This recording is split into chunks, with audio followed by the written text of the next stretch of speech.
And we are recording. Okay, welcome. I'm just going to say it again. Welcome, everybody. 820. We are in week 3 of the class now.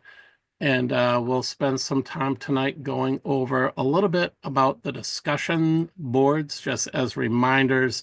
Some of it's like, yeah, I already knew that, or some of it might be like, oh, good reminders on some things. I'm going to go ahead and share my screen. Give me a moment. Probably should have done that before we connected. Share screen. I am still getting over a little bit of a cold, lingering cold. I don't know if you guys have, anyone's been sick or know people that have gotten sick. Something's going around. I can tell you that much. I've been sick since last week. Yeah, awful. Yeah. But I started to feel better around Wednesday. Everything was fine. And then by Friday, I felt bad again. Yeah. For me, it's been all like up in here, and Yep. like I got ear blockages, so that's not been very fun. So a bunch of times my wife will talk to me like, I sorry, hon, I didn't hear anything you just said. I'm like so blocked, it's bad. um at any rate, I have my tea that is helping a little bit. So um updates. I just had, can you guys see my screen now? No. Negative. Okay, that is not good. Share. Hold on a moment. That's not good. Oh. Okay, let's try now. How about now? Yes. Yeah. Better. Okay, you should see my PowerPoint deck, right? Okay. Yes. Let me try and move you guys over here in my little window with all your video feed.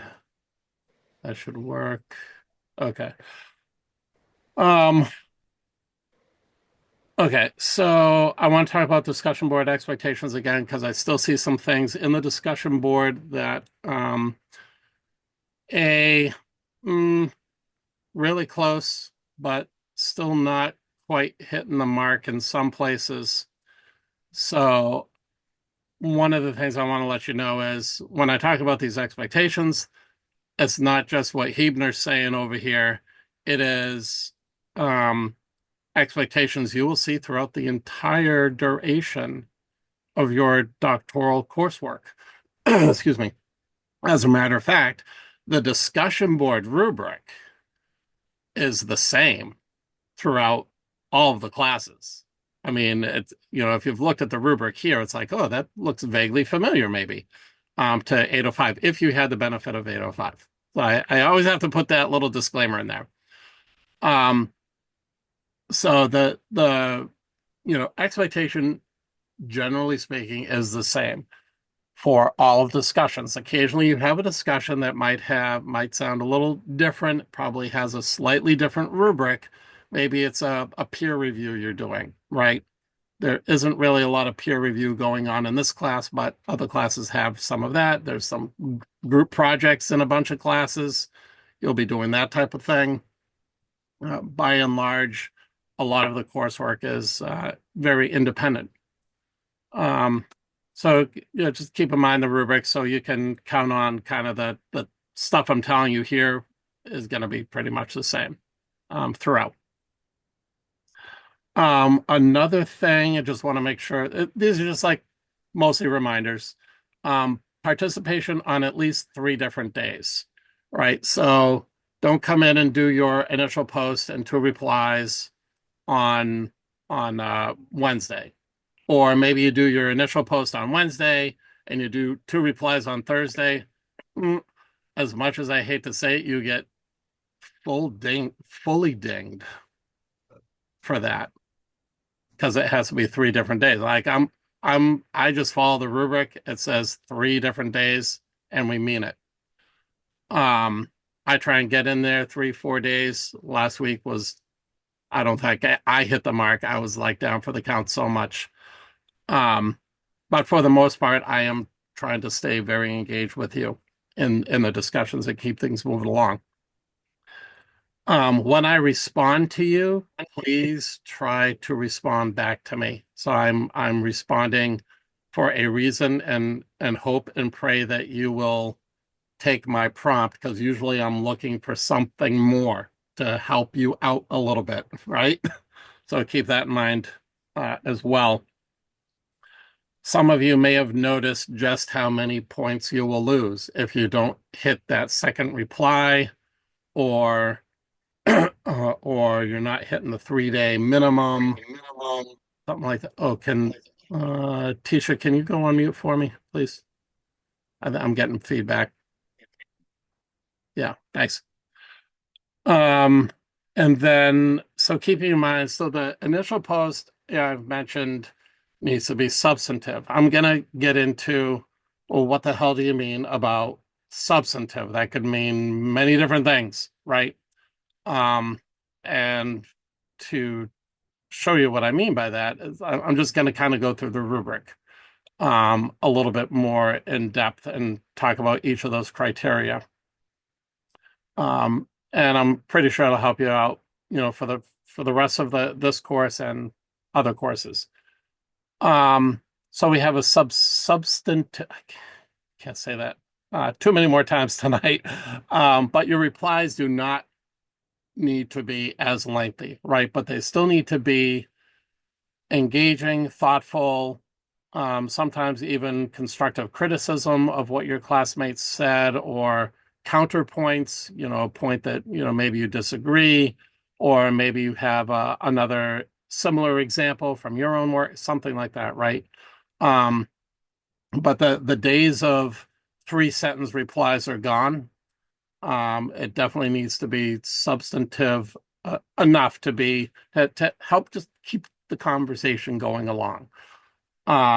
The percentage of your grade, now we try to focus a bit less on grades, in the doctoral program, but you're still getting graded. Um, I just lost my train of thought. That's not good. Um, want to make sure that you just remember that the discussions, I think, are 40+% of your grade, 40 something. It's either 40 or 45. I'll have to go back and look. It's a chunk. It's a chunk. And all the other stuff is, the other, half to 60%, whatever it is, like all those assignments. So just keep that in mind. Um, this looks like an eye chart. I'll try and make it a little bit bigger for you guys. Probably better there. So I talked about substantive. I should just give up on that word, really. I love the smile. Yeah, I gotta keep it light. Um, analysis of content. So you will find, like, all of you have graduate degrees, obviously. You've done, most of you have probably done your graduate degree in some form or another online, right? That's kind of where we are these days. And you've probably had discussion boards. The level of analysis that you did in your undergrad or grad, you are really aiming to take this business to the next level. So some of the skills that you will start developing are, and maybe you've already noticed, is you will have to end up summarizing and synthesizing a boatload of information and distill it down to something coherent, right? A simpler form, right? And still communicate, you know, um, the gist of what you've read. Um, this is true in discussions. This is even more so in your dissertation. In fact, chapter 2, I don't know if you realize this, chapter 2 is a big lit review. You're going to be doing a bunch of lit reviews throughout your whole program. It is very true. You will have to write your way out of a doctorate.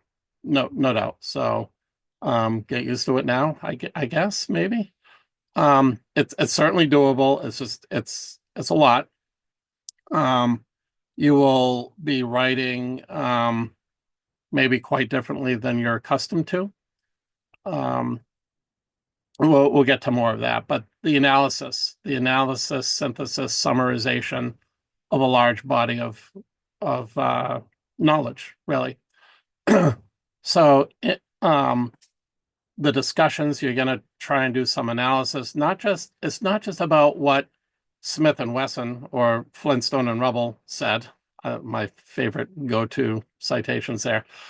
Um, you want to dig deeper, not just about what they said, but like analyze it. How does it apply to whatever topic we're talking about? How does it apply to the work that I'm doing? How does it apply to my industry? So we want not just an analysis of what so and so said, but we want those detailed examples. And if even if you don't know exactly how it can apply, you can theorize, you can explore. Like there is some level of, if you want to put it this way, like thinking aloud, like help us understand your thought process on how something might apply. Like, how do you think quantitative research is going to apply to maybe your topic that you're focused on for your dissertation? Never too early to think about your dissertation, right? So moving on from that, references and in-text citations. So everybody seems to be getting the hang of the reference dance, as I will call it. Every initial post needs to have minimally two references and in-text citations. So I noticed at least a small handful of people weren't putting in text citations in there. I just saw references at the end of the post. Now that's a good start, but your reader is not going to have any idea where those references, where you use those references in the body of your text, if that makes sense. So I guess the punchline here is if you're going to put a reference at the end, and you know you need two, um, each reference in your reference list must appear at least once in the body of your post. We're just talking initial post right now. Everybody follow? Okay, awesome. Um, Continuing the talk about references, you're all given a lot of resources as part of like each module, like each week. We give you readings. We give you these books here. Um, here's one stats book. It's gonna be blurry because of the background there, but stats book, there's one. You guys probably all have the Handbook of Scholarly Writing and Publishing. You'll see that a bunch of times in your coursework, by the way. So this one's not going to collect dust. Um, it's okay to use these as references, right? But the expectation is when we look at the rubric is you need to go out to ProQuest. I just use ProQuest as the example to find additional quote unquote external resources that you can incorporate into your post, right? So the reason we do that is the assumption is, you all get the same readings, you all read the same thing, right? If the reading said, read chapter 2 in here, it's just assumed that everybody read chapter 2. You have to go on those assumptions there. But then you go and try and find a recent relevant article. Recent and relevant means I don't know what your interpretation of recent is, but mine is at least right now within the last 5 years. And you should be able to find solid articles within the last 5 years that say something that was said 10 years ago, 15 years ago. I want to get you guys in the habit of doing that because it becomes very important when you start writing your dissertation. Like we're preparing you now, my friends, for this whole dissertation dance, right? Probably a good thing to get used to this type of thing now. I'll give you a heads up when we get to when we get to 8:35, I don't play I don't play around with that requirement because it's an analytics class, and if you know anything about data analytics AI, it moves boop, boop, boop, boop, boop, boop, boop. There's stuff out there from last year that's already old news. It's kooky crazy. But we're not there yet. So you just try and start to build that habit. Um, I guess I wasn't in a wonderful mood when I wrote this sentence. Sorry, folks. Please stop using outdated articles and references. Um, I will keep on nudging you and pushing you to use more recent references. Okay, enough about that. Dr. Rich, I have a quick question. Great. Awesome. Some of you have, of course, read my stuff, so you know what I'm interested in, right? But Yeah. some of the work that I'm interested in is relevant to more internet news articles where because there's not a ton of academic research in what I want to focus on for my dissertation. So Okay. I've certainly done some, pulling of what is out there, but then I'm citing, like in the assignment we just did, the AT&T outage that caused 911 not to work, or the Boeing plane problem. So I'm using Yeah. internet sources from like articles because they're talking about my focus on my problem. Are those Right. is that okay? I mean, obviously I'm Well, doing quest searches and stuff like that of for course. academic stuff. Yeah. The um it's always a judgment call, right, for each individual article. I it's hard for me to make blanket statements like, oh, you can't use those. Well, we do. I think in your case, we do need to spend some time when you look at these articles on the web to make a judgment call about the level of quality that it's providing. The reliability, the quality, the recency of the article. Um, that I mean, you'll have a bunch of assignments throughout your doctoral work where you are evaluating the quality of journal articles, right? I think maybe there might have been an assignment in 805 that did that. But there are other assignments you can trust me on that to help you learn how to evaluate articles. We don't do that in this class, by the way. Um, So that is certainly true of web articles and also even true of the peer-reviewed articles. So you may find yourself in a situation where you might not find something that is directly perfectly on point to your topic in the peer-reviewed literature, but we also have, like, let's say it's a bullseye, right? Like in the middle is your exact topic, right? And then slightly outside that topic, there might be close peripheral topics, and you can draw upon that to weave into your work. So I want you to think about that specifically, about what are those very close peripheral topics that there is a good body of literature out there in the peer review that you can draw from. Does that help? I hope. Yeah, definitely. Yeah, it Okay. does. Good, Yes, good, sir. good. Awesome. Yeah, we'll be talking a lot more about that stuff for sure. Substantive. So I think most of you are doing okay in here, just keeping in mind, make sure that each of those paragraphs, I don't, we never want to see like a paragraph with only two sentences in it. I don't think I saw that, but I have seen it in the past. So just kind of forewarned, it just gets too choppy. So aside from being substantive, like I'm gonna start bugging you guys about like, well, the flow needs to be here too, and your paragraph structure needs to be solid as well. Those are all things that um, there's no doubt that your writing will improve. Everybody's writing improve. Don't really care how good a writer you think you are already.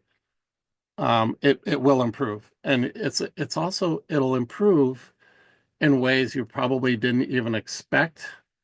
Like there's a lot of skills you're going to learn just in like critical writing, analysis, and all that kind of stuff. Um, don't be afraid. It's all doable. It's just your faculty will help you along the way. And just while I'm thinking of it, the problem statement, I know like for the folks that didn't have 805, well, this goes for everybody. Don't be surprised when you get the papers back with the level of feedback that I will provide to you on that paper. Do not be alarmed. Do not be upset.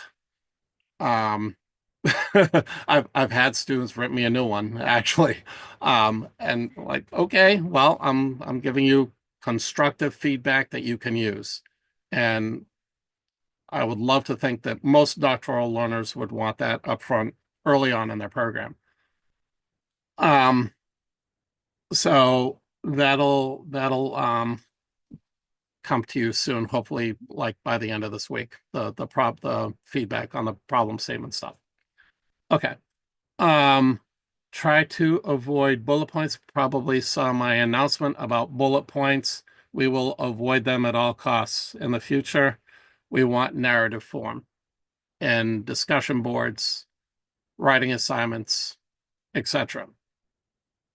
I didn't mention on this slide about quotes. I may have mentioned not using quotes on the kickoff call. I'll mention again here. If there is literally no other way to say what you're saying or what some author said, then fine. A quote on a rare occasion is okay. I will say this in a dissertation, my dissertation, single quote on one page out of like 150-page dissertation, right? Um, acceptable there. But try to avoid them. You want to paraphrase as much as possible. Put things in your own words, makes you think, right? Um, okay, talked about that. Okay, I'm not a word counter. I'm reasonable. Hopefully, you're all picking up the fact that I'm reasonable, but I'm still like laying down the law type of stuff, right? Um, okay. Any questions on any of the stuff I talked about while I was lingering on this slide?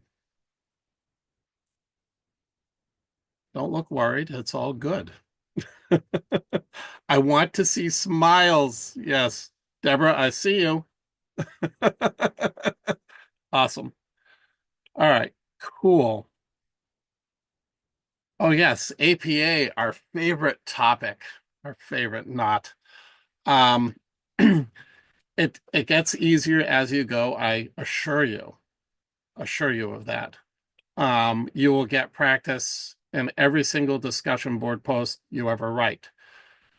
Might I add, your reply posts do not necessarily need research. I mean, if you're going to pull something in to support your discussion in the replies, so be it. That's good. Make sure you have the in-text citation, make sure you have the reference. But if you're not using somebody else's words, if you're just having the conversation with people, it's okay not to have a reference in a reply. I'll say that again. It's okay not to have a reference in a reply. And this was recorded, so you heard it here. um, so APA, many of you were probably dinged on APA, and that's okay. Hopefully I mentioned where you went wrong. Hopefully I was specific enough. If I wasn't and you have questions, just tell me, please. If you need more detail, oh, what can I do differently here? I can tell you 3 things that I see the most. Well, let's start with 2 things that I see the most with APA. You forgot a DOI number or a URL. Absolutely required, right? You don't have a DOI, there's got to be a URL, so I'll include that, right? Then you won't get dinged for that. And the other thing is, this is a real stickler point, but you might as well get used to it now, is italicize the names of journals and then the volume number. However, the issue number in parentheses is not italicized. I mean, this is crazy. This is crazy. Um, but I do have, this really is the Bible of writing of the APA manual. Let's see if I can get it non-blurry. Well, let's do this. Let's try. Hold on, give me a moment. Video. Unblurred. Yes, we're unblurred. You can see my keyboard over there, which is still on. Maybe I should shut it off. Um, that's your Bible, for APA writing right there, seventh edition. A couple of years from now, they'll probably have eighth, but seventh rules the world right now. One of the things that I found helpful while I'm thinking about APA, you don't have to get this if you don't want to. Oh, I think I spent like $7, something like that. It's just like a little right there. If I find the URL where I got it again, I think I got it through Amazon. I'll drop the URL if you're interested. That's a nice quick little reference. Yeah, I did put an announcement up there that contains some good stuff. So Purdue's OWL online writing library is probably one of the best. That's been around for a while too. Probably one of the best resources online for APA. They have stuff on MLA and all that kind of other stuff too, but there's a boatload of stuff there on APA. Dr. Okay, Rich, I have a quick question. Does anyone please. know why ProQuest doesn't have APA 7 when you go to use the site? It has, I mean, I use 6 and then Oh, but I noticed that it doesn't have 7 and I'm like, that's well, hopefully completely this unacceptable. yeah. APA 6 is real close. I know one of the things that 7 did was make the absolute requirement of DOIs or URLs at the end. Obviously for like a book, you might not have a DOI, you probably don't have a URL. So there's another format you got to use for a book, right? Um, but And I definitely your I journal also articles, noticed the DOI thing is required. Yeah. that when you say like I got EndNote, right? And you say, "Hey, I want to get the EndNote," it goes back to 5. Like you can't it grades it out for me to pick 6 for the EndNote. So now Oh, that and is no, the ProQuest. EndNote has recent. I can find them for you. Okay. They could have the APA 7 style. In fact, Yeah, it's the export maybe, from ProQuest I'm talking about to EndNote. When you do that, right, right, right. Okay. So yeah, but inside EndNote should support 7 anyway. yes, sir. I know there's a space for it. Um, we won't do that right now. Um, but I will look and then can you just drop me a quick email? It sort of just as a reminder. Yes, sir. We'll do. After this call tonight, I'm calling it quits for the day. I'm kind of pooped. Um, okay, content is king in the discussion. Of course, grammar, spelling, APA. You get the idea there. So for the most part, what I'm seeing across the entire group is, the grammar's fine, spelling's fine, no issues. APA getting better. It will get better and better. The re the replies getting there. Um, I will start to probably get a little bit more nitpicky about replies as we go. I can't, I have to pick and choose. I mean, I guess Chris only had what, 4 or 5 of you in 805. Um, so I have to like pick and choose some of my battles like up front. Like what try and give each of you, a focal point, right? Because you can't improve everything in a single week. There's just no way. So each week it might be prudent to, okay, Dan, this week I'm just going to pick on you for a sec, no big deal. This week I want you to focus on APA. I want to make sure that you just try and make sure that your journal articles are italicized. Yeah, the names of the journals are italicized. Okay, that's your mission, right? So next week I'm going to look, okay, Did we make some progress, etc. That was probably not a wonderful example, but you get the idea. With discussion board posts, I know we want APA stuff, but because it's a discussion board, tone, like active or passive, is doesn't really apply, I would imagine. But if it was a paper, then it does, correct? Yeah, we always try and push for the active voice in the paper, you know, if you can. Mhm. I don't always get wicked nitpicky about that. If you're switching back and forth a lot, then yeah, then it's all about the flow, how it reads, the flow of the paper, all that kind of stuff. I don't know if that was a wonderful answer for you. But discussion boards, mm, it's the analysis that I think I'm probably looking for a little bit more than most of the other things. Don't just tell me what Smith and Wesson said or what Padalano said. Padalano's my wife's last name. Um, don't just tell us what they said. You want to analyze it. Well, if you said something like, here's a good analysis that you want to think about. If you can paraphrase something that two, three, four different authors are saying, you write out your sentence, and then in parentheses you have Padalano, comma 2024, semicolon Hebner, comma 2020, semicolon, and then another author. You've managed to synthesize. That is actually showing synthesis and real good doctoral level type stuff. When you can notice the pattern across multiple authors and say that succinctly. Everybody kind of follow me on that? Okay. There'll be more of that. And you will see that as you read dissertations as well, and even articles, sentence and then, a bunch of authors listed. Go ahead, Dan. Looked like you were going to say something.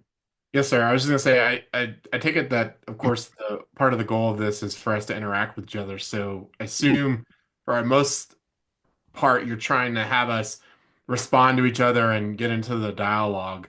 Yeah. I know that's a little bit harder because some of us are in different time zones and different schedules and so on and Yeah. so forth. Sure. And Yeah. I know you said earlier that if you engage us, you're kind of looking for us to respond and directly to you. So I just wanted Sure. to set that out because that's the gist I'm getting, but I wanted to state the obvious. I think you're right on the money there. I do have a colleague that requires, like she says, if I respond to you, you had better respond to me. Like there's like zero, no discussion about this. This is like you will respond to me. If you don't, we're in trouble. I don't take that hard rule because, like, okay, let's say I would love for you to do, and it is a prompt for you to engage. And sometimes I'll even put a little star. Anybody can respond, or if I don't write that, maybe it's just directed to you. Please respond. I want more. Usually, it's I want more detail, or did you think about this, or did you think about that? Right. And I will. Did you say thoughts? And then I kind of jumped in on something Yes. else that I had thoughts on Yes. where Yes. you responded. Yeah. Yep. That's a good cue right there. Thoughts? Question mark. Yeah. And here's a fun fact.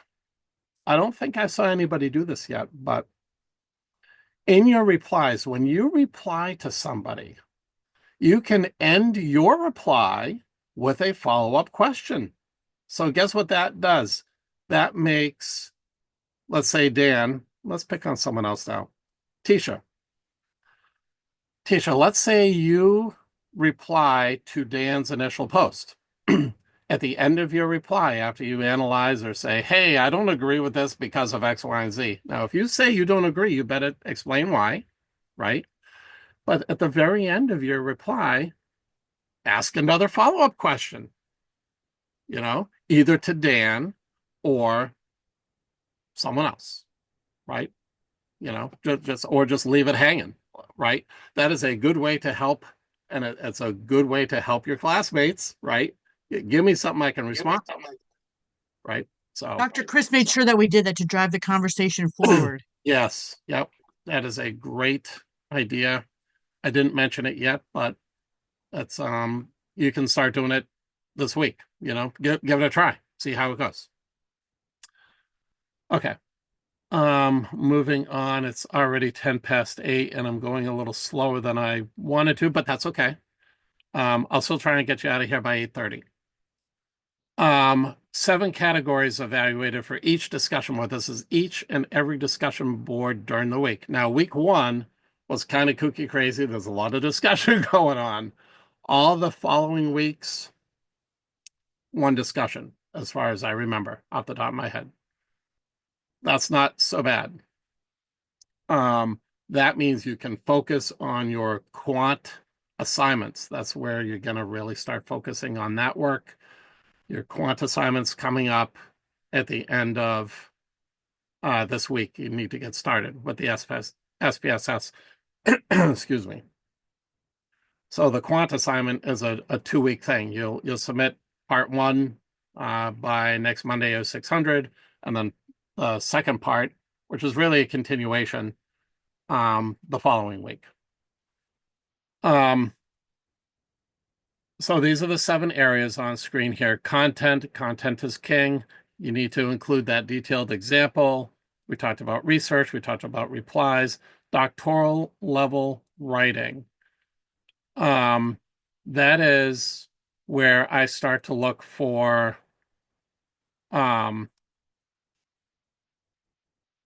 deeper analysis, synthesis, that type of stuff. That's where that's going to come in. That's where you're going to, if you're like all over the place, I can't follow your train of thought, or other people can't follow your train of thought, that's where you'll probably get dinged, right?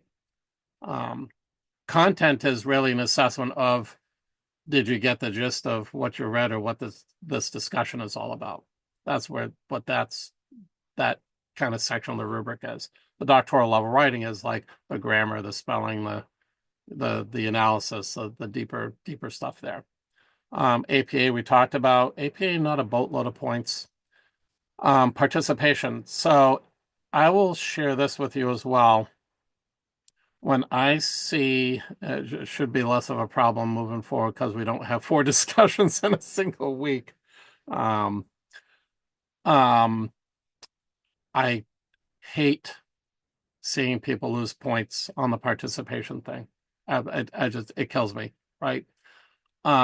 Because even if the reply post wasn't like your best or super duper wonderful, you'd still get the points for participation. So think about that, right? Because I think there's like 15 points in that bucket alone for participation. So just stuff to keep in mind, and using your time wisely and getting, maximizing points where you can. Okay. I will save the PowerPoint deck. I'll give you the recording. I'll give you the PowerPoint deck too. This is just a rehash of what's in the rubric, and the text here is all the stuff from, whoops, what happened? From that first, like, perfect, the highest number of points you can get, like the exceptionally written, blah, blah, blah, all that stuff. So you'll have that to refer to, or you can print out a copy of the rubric if you want as well, because it's not going to change anytime soon. Okay.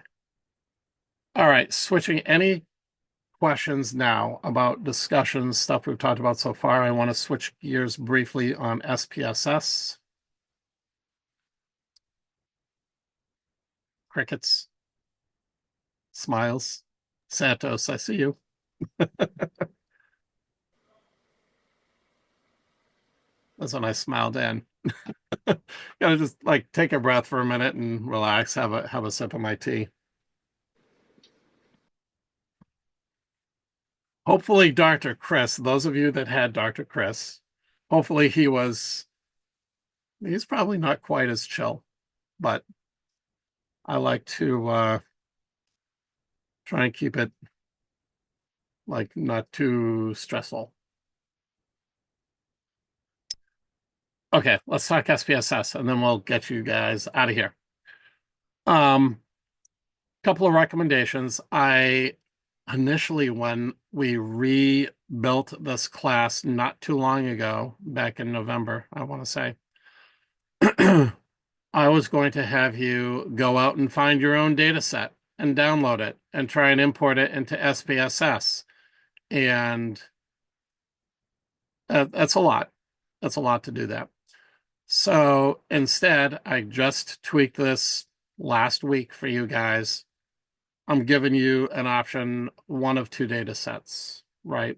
You're for this, for the purposes of the quantitative assignment, I don't want you guys to have to waste your time going out finding an appropriate data set. Come to find out the data set doesn't give you the variables you need to be successful with these assignments, right?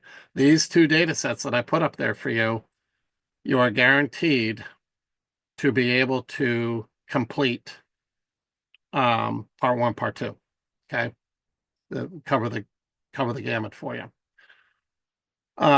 There's a boatload of variables. Now I'm a little biased, a little partial to the HR data set because my wife and I built that data set from the ground up and built an entire case study around that data set specifically for HR people to learn all about metrics, measurement, data visualization, a little bit different from what we're using it for here.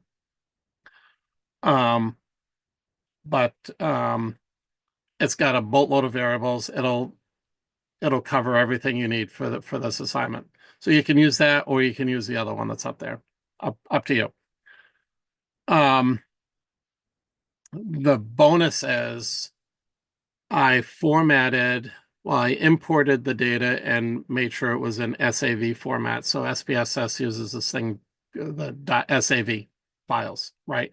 So you can just download the SAV file, open it up in SPSS, and as long as you're using a recent version of SPSS, I have version 22 on my computer.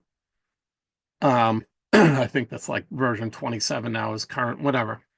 But the file should open up just fine in your copy. So what I would recommend over the next day or two is grab yourself whatever data set you think you want to use. Explore the data set, try and make sure you can open it up in SPSS. That's the first litmus test. Can I open it up and look at the data? And you want to start exploring this data so you can get a handle on it. Because part of this assignment coming up is you want to talk a little bit about this data set. What are some of the key questions you might ask? How am I going to get descriptive statistics for some of these key variables? Because you're not going to analyze every last variable in really any data set, right? There are a couple of videos of that I put together already. They're up in my YouTube channel, RH Analytics. You guys should already have access to that with a link up in an announcement. Showing you the mechanics of running through an independent samples t-test and an ANOVA. I think the ANOVA's up there. I'll check. And multiple regression. Questions so far? Yeah, go ahead, Michael. I do have one quick question. So we all installed it, the SPSS at the beginning of the course. If we can accomplish the same analytics in another program, can we do that for this assignment? You can. I don't have any issue with that. So SPSS isn't the point, right? It is just the most widely used statistical package in academia and for graduate students. But if you can do it in Minitab or R, I mean, I use R. I could probably do this in R. Take your pick. But remember, you will have to output and share tables and visualizations in your deliverable, Okay. deliverable. So just keep that in mind. SPSS makes it super easy to do the viz part. Minitab, I can't comment in R, like unless you know ggplot2. It's can be a headache if you don't know R. So, or Python for that matter. I don't. The point isn't the program. The point is interpretation of the results. Really, asking a research question, generating hypothesis, running the correct statistical technique, and I emphasize that for a reason. Because there's a lot of clicky things you can click in SPSS. If you click the wrong thing, select the wrong test, blah, blah, blah, you get the wrong results, incorrect interpretation, you can see where that leads. Hopefully I gave you a very long-winded yes. It's okay to use something else.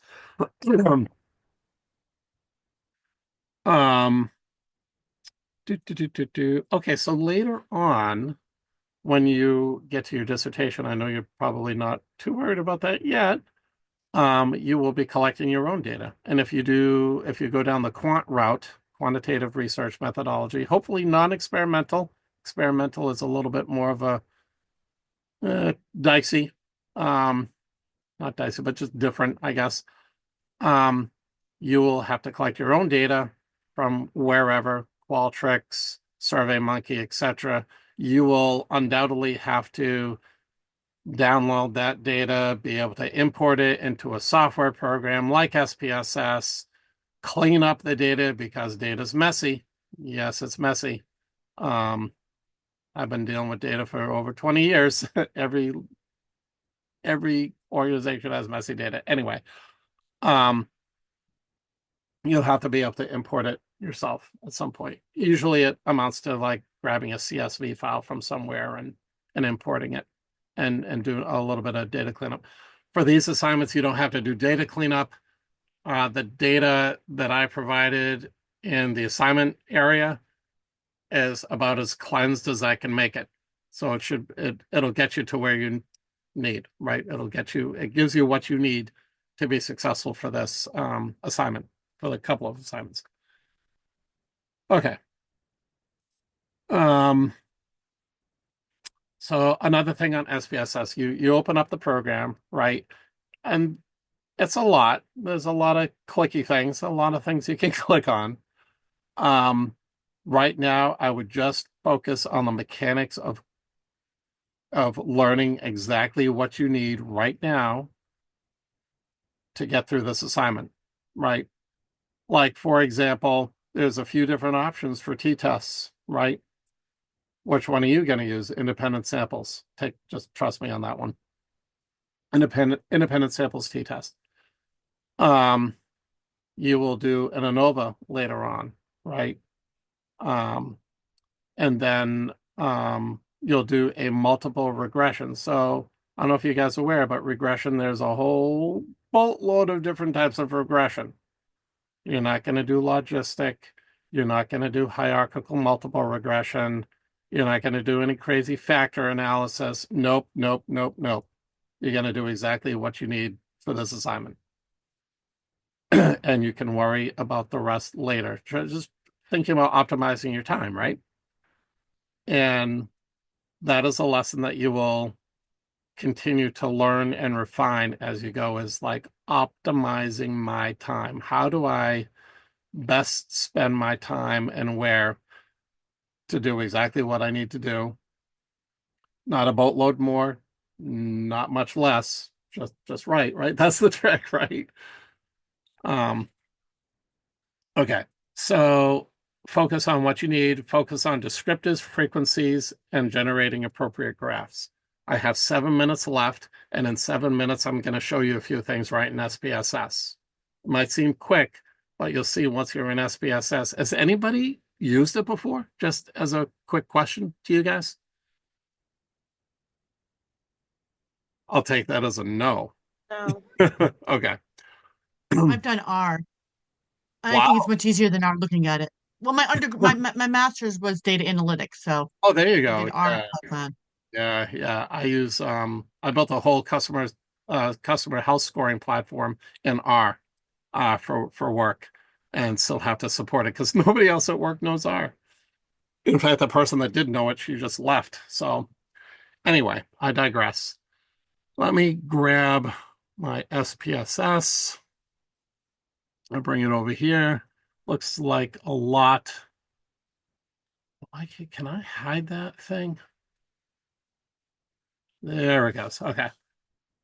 Okay, this is the employee data, human resources data set, also available up on Kaggle.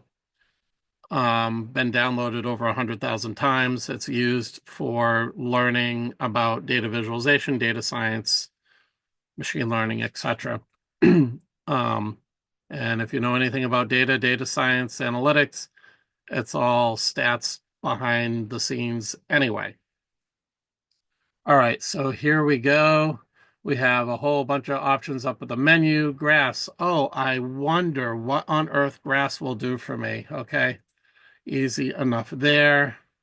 And pop-ups are popping up on my other screen, unfortunately, so I have to drag them. Okay, so we want a chart builder. So choose from your graph down here. A good place to start is a bar chart, run-of-the-mill bar chart. We're not going to do anything too fancy schmancy because you don't need to. I'm going to drag this bar chart up there. It also brings up this element properties. You don't have to worry so much, but we do just want counts, right? We want counts of some of the more like categorical variables, right? Which include department. Let's pick department, right? And it'll give you a sample of what the output will look like. It's not going to be the exact output, right? But that is easy enough to get started, right? I'm just going to click OK. And of course, my output window shows up on the other screen as well. And there's my, I won't say it's a pretty bar chart by any stretch of the imagination. Not fancy, but what does it do for you? It tells you right away that, oh, the bulk of the employees in this organization, at least in this data set, work in the production environment. If I had to wager, this might be a manufacturing company. And if you wagered that, you would be correct. Okay. Okay, so easy enough to do graphs. You can see there are a lot of other graph types. Line graphs, obviously, for time series data. You don't have to deal with that in this data set. You could do, yeah, I keep the bar charts simple enough. I can do this again and add another variable, right? The most recent data set includes female, male, non-binary. So I started with the most recent data sets, including some of those other options, just to make it more like modern. Because the last time I updated this data set was like 5-6 years ago, something like that. Okay.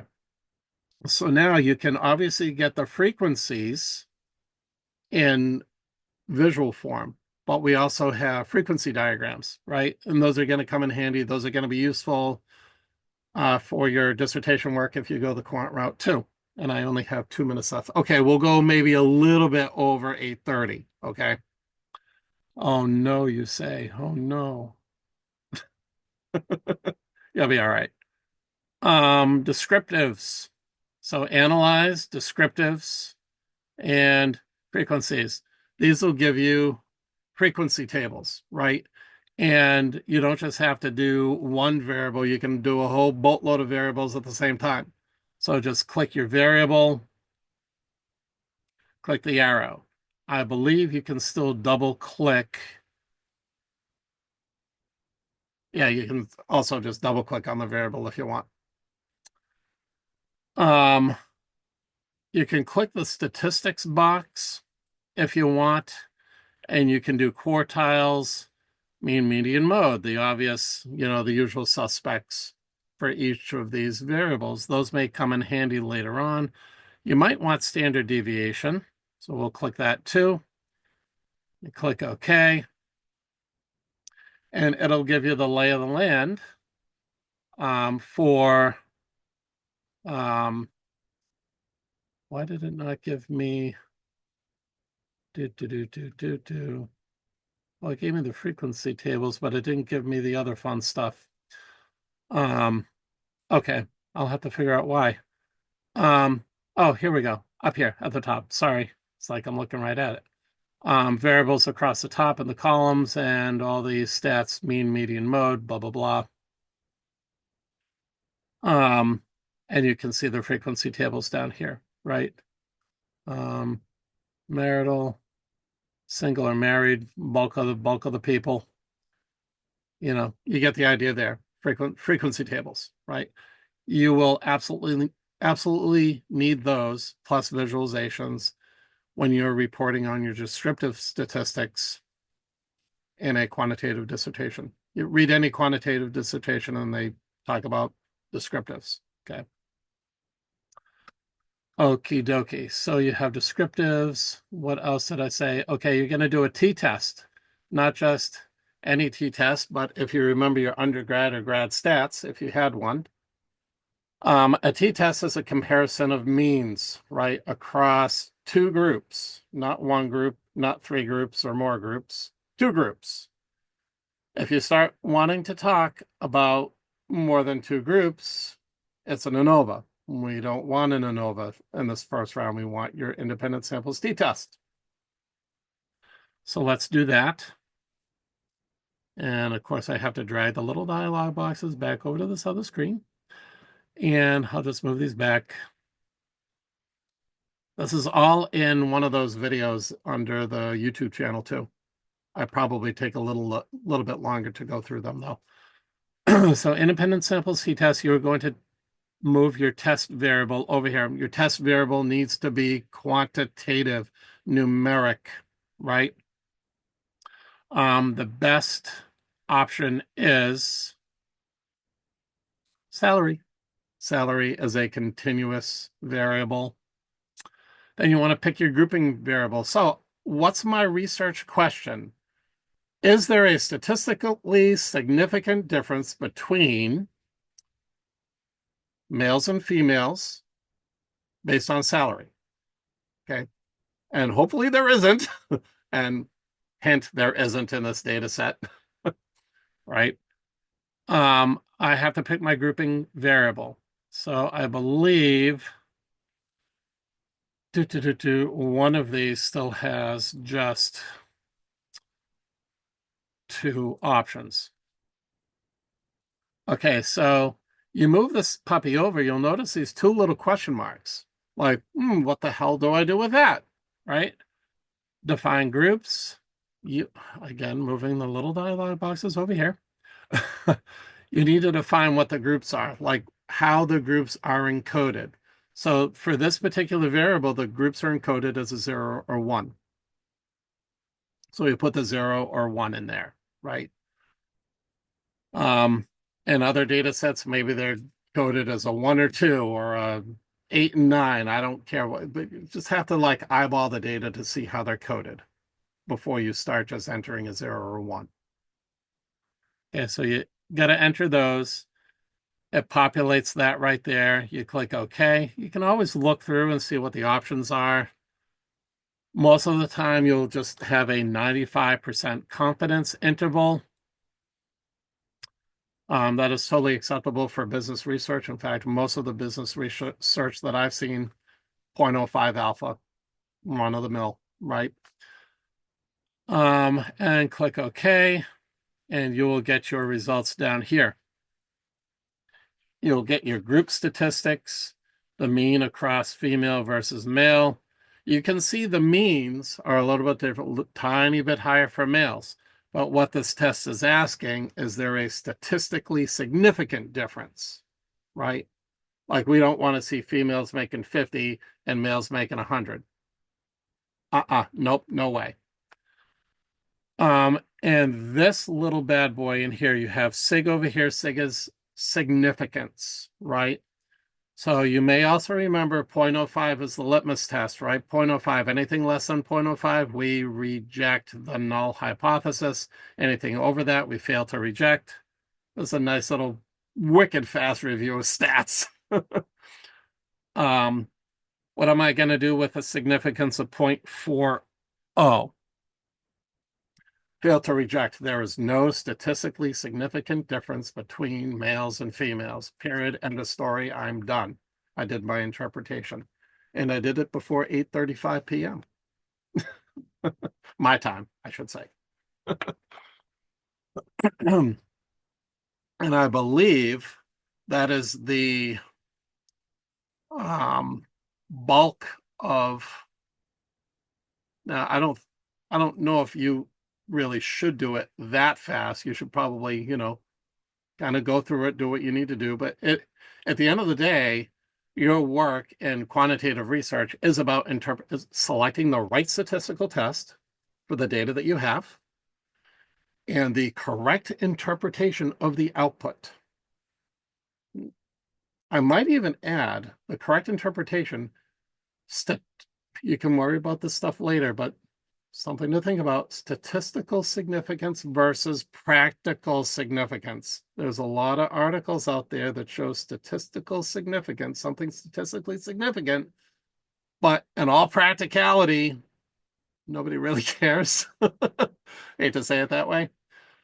So stuff to think about later on. Okay, that is SPSS. I'll just show there's like a boatload of things you can do in SPSS. You'll be able to do regression later on as well. Regression is under regression. There's options for logistic regression. There's options for stepwise regression and hierarchical regression. I used hierarchical multiple regression in mine. I have students that have done a principal component analysis and factor analysis. PCA is a dimensionality reduction or a variable reduction technique. You can worry about that stuff later, but there's a lot of advanced methods in here too. Right now, just focus on what you need right now. You can always learn more details and more of that stuff later on when you need it. Cool. Any questions? Was that too fast? I can always go back. I saw a no. That's good. You guys look happy? I can't tell. Good. We're all good. We're just soaking it in. Yeah. Much easier than R. Yeah. I mean, No coding. or you can do a regression in R in one line of code, LM, your LM function, linear model. I've used that a whole boatload of times. Like, what? You can do a regression in one line of code? Yeah. If my data's prepped, yeah. There's a lot before that line, right? Before we get there, but yeah. Yeah. I love R. Don't even get me started talking about that. That is my go-to language. Yep. Cool. Other questions before we depart? It's about 8:37 my time.